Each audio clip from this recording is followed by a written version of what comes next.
दोस्तों नमस्कार, मैं जगन्नाथ गौतम सियासत हिंदुस्तान यूट्यूब चैनल पर आपका स्वागत है। दोस्तों, आज जो मैं आपसे बात करने जा रहा हूं वो ये है कि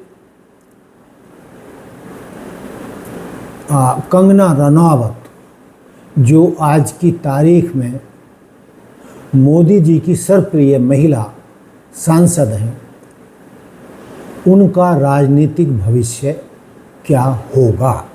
इसके साथ ही हम इनके अलावा हेमा मालिनी जी की भी राजनीतिक भविष्य की बात करेंगे।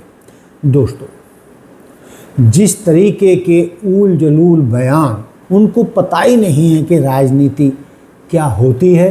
कई मुद्दों पर वो भाजपा की, मोदी जी की और भाजपा सरकार की किरकिरी करवाती हैं अपने बयानों के चलते। उनके बयानों में कोई गंभीरता नहीं होती। उनको बिल्कुल भी इतिहास का और राजनीति का ज्ञान नहीं है।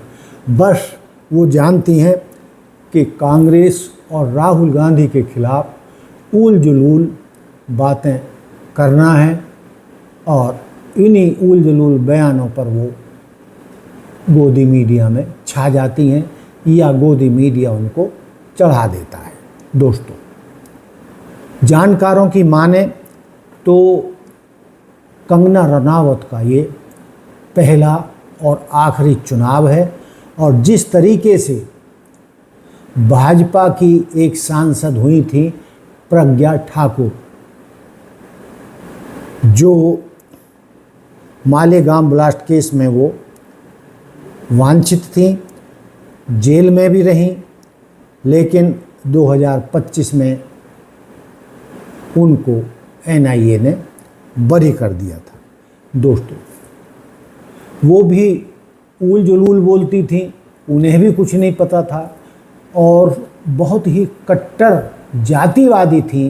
किसी पत्रकार ने उनसे कोई सवाल किया था कि प्रज्ञा जी, आप इस सवाल का जवाब बोलिए, बताइए। तो प्रज्ञा ने तुरंत कहा था, प्रज्ञा नहीं कहो, प्रज्ञा ठाकुर कहो। यानी वो अपनी पहचान ठाकुर जाति से जताना ज़्यादा महत्वपूर्ण समझती थी किन्हीं भी विचारों के मुकाबले में। तो दोस्तों, जिस तरीके से शायद आपको भी नहीं पता होगा कि प्रज्ञा ठाकुर आज कहाँ हैं, और वो सीधे सीधे मैं कहूँ तो राजनीति के बनवास या बयाबान जंगल में खो गई है। वही स्थिति कंगना रनौत की होने वाली है। दोस्तों, आप जैसा कि देख रहे हैं और जान रहे हैं कि भाजपा एक तरीके से अल्पमत की सरकार कही जा सकती है, क्योंकि पूर्ण बहुमत के लिए कम से कम 272 सांसद होना चाहिए, लेकिन भाजपा के कुल 240 सांसद वर्तमान में हैं। बाकी वो अपने एनडीए के साथियों के बल पर सत्ता में हैं। तो दोस्तों, जानकार मानते हैं कि कंगना रनौत जैसे वाहियात राजनीति करने वाली, वाहियात वचन बोलने वाली है, जिस तरीके से उन्होंने जंतर मंतर पर आंदोलनकारी बच्चों को गटर जनरेशन कहा था, उसके बाद तो उनकी इतनी किरकिरी हो रही है। यदि उनके पास Z+ सिक्योरिटी ना हो तो उनके साथ क्या हो जा कोई नहीं जानता। और वो लोगों का जानना ये भी है कि खुले में वो कहीं भी आ जा नहीं सकती बिना सिक्योरिटी के। ये हालात उन्होंने अपने लिए पैदा कर लिए हैं। दोस्तों, आप जानते हैं कि स्मृति ईरानी जी मोदी जी के कितने करीब थी, कितनी लोकप्रिय थी, और जब पिछले चुनावों में भाजपा के टिकट पर वो लड़ी तो कांग्रेस के, या यूँ कहिए कि गांधी परिवार के एक अदना से कार्यकर्ता ने उन्हें 1.5 लाख से ज़्यादा मतों से हरा दिया। दोस्तों, उनका हारना था और भाजपा में उनकी साख खत्म हो गई। और पिछले दिनों देखा होगा कि एक कार्यक्रम में जब मोदी जी आए थे तो स्मृति ईरानी ने 3 बार नमस्ते की, नमस्ते नमस्ते नमस्ते, लेकिन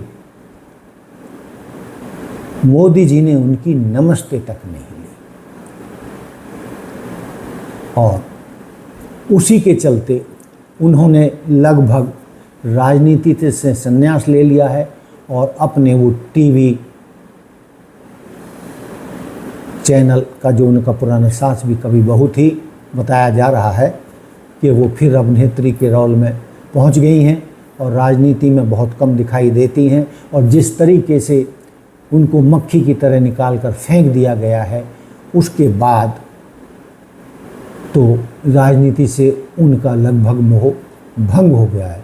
दोस्तों, ये वही स्मृति ईरानी है कि जिनको अमेठी से हारने के बावजूद भी एक बार कैबिनेट मंत्री बनाया गया था और उन्हें भारी संसाधन मंत्रालय, मानव संसाधन मंत्रालय सौंपा गया था। 2 बार उन्हें मंत्री बनाया गया। उनका मंत्रालय बदला इसलिए गया था कि उन्हें भी बहुत ज़्यादा सेंस नहीं थी।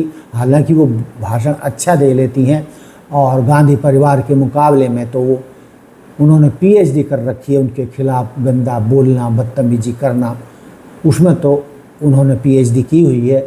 लेकिन दोस्तों, राजनीति में कोई किसी का सगा नहीं होता।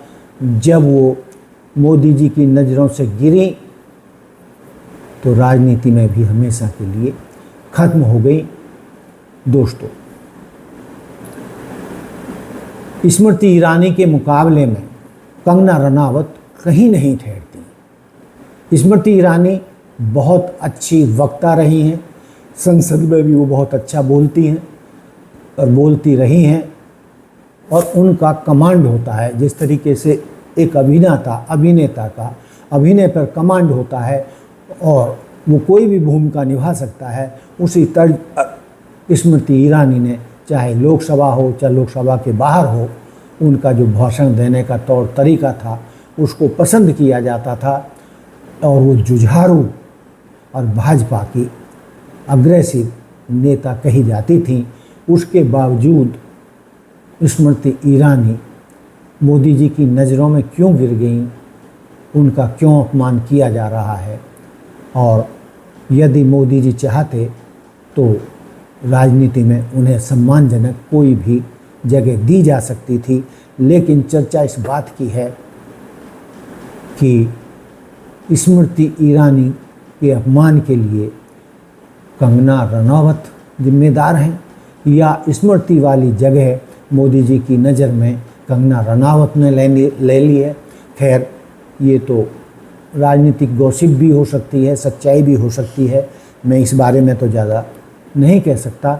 लेकिन जो भी कारण रहा हो, मोदी जी आज उनको भाव नहीं दे रहे हैं जो आजकल उन्होंने कंगना रनावत को दिया हुआ है। और आज की तारीख में भाजपा की जितनी भी महिला सांसद हैं, उनमें सबसे करीब मोदी जी के कंगना रनावत बताई जाती है।